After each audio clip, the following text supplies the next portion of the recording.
Hi, I'm Zachary Cowan, the author of the Study Daily books. I'm glad you joined me for a look at Doctrine and Covenants Section 10, or at least Part 1 of Section 10.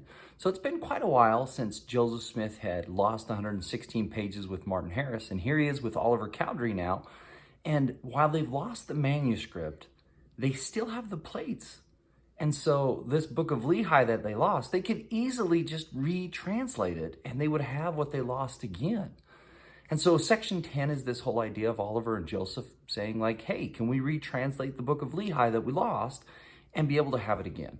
And in response, the Lord gives an explanation of why they're not going to do that. The first 9 verses of section 10, the Lord reiterates some of the key lessons that he hoped Joseph learned. Like, for instance, trust in me. And when I've asked you to do something, please be obedient. And so this is going to be a second test of that. Joseph, are you going to be obedient to the things I've asked? And what I'm asking is for you to not translate. Again, when you deliver up things that are sacred to people that don't care about those, you lose those things. Be careful not to work too fast. And remember verse 5, pray always. And so those are some of the lessons that God wanted Joseph to remember. And then the Lord says, now let me tell you the real reason why you can't translate. I need you to go ahead and look at Doctrine and Covenants, and we're going to have you pause here. We're going to discover that Satan had a plan. And so you're going to go ahead and look and see what this plan was. So go ahead, pause the video, check out D and C, section 10, verses 10 through 33. What was Satan's plan to destroy Joseph Smith and the Book of Mormon? Why do you think it would have worked? Why in the world would people go along with this plan, even if they knew that they would not be telling the truth? Look at the condition of the heart that people have. So go ahead, verses 10 through 33. Check that out.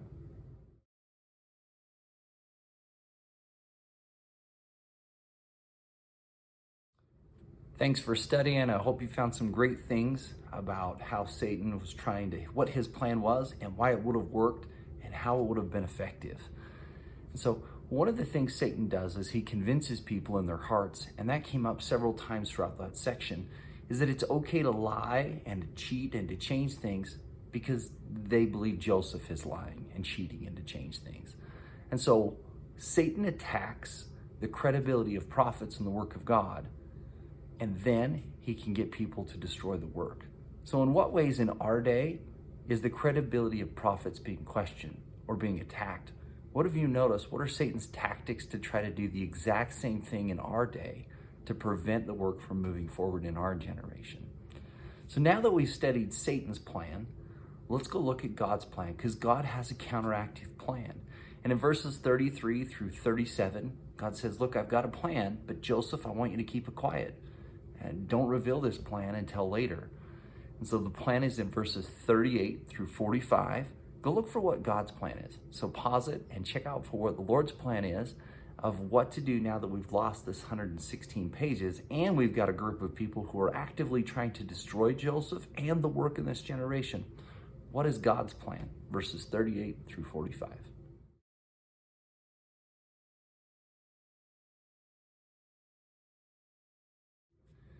Thanks for studying and welcome back. So one of the things to better understand God's plan is he talks about these plates of Nephi. And we know those are the small plates.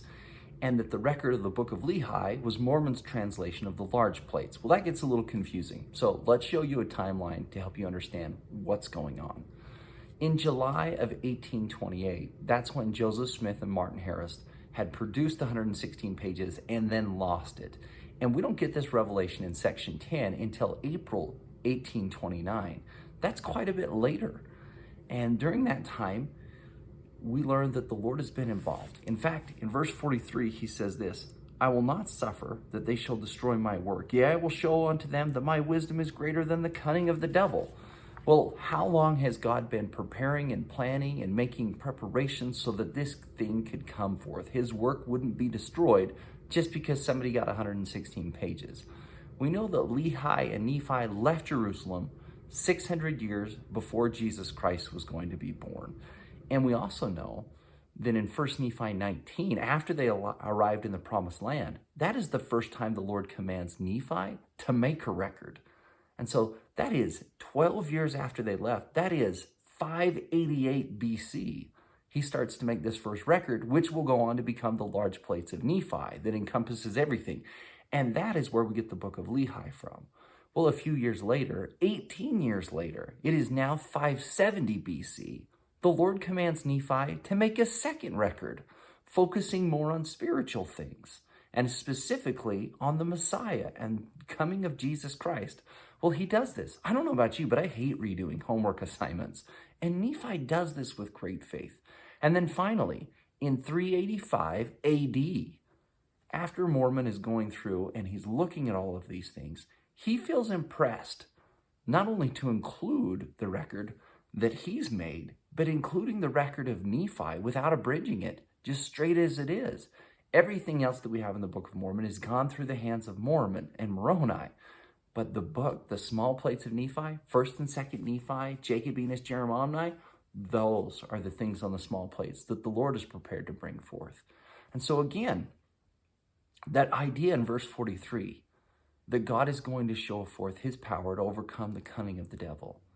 Well, what are the events and the details and the plans and the things that have happened in your life that let you know that God is calculating a plan for you and your loved ones to protect you and to help you, even though the mistakes are made, even though errors occur?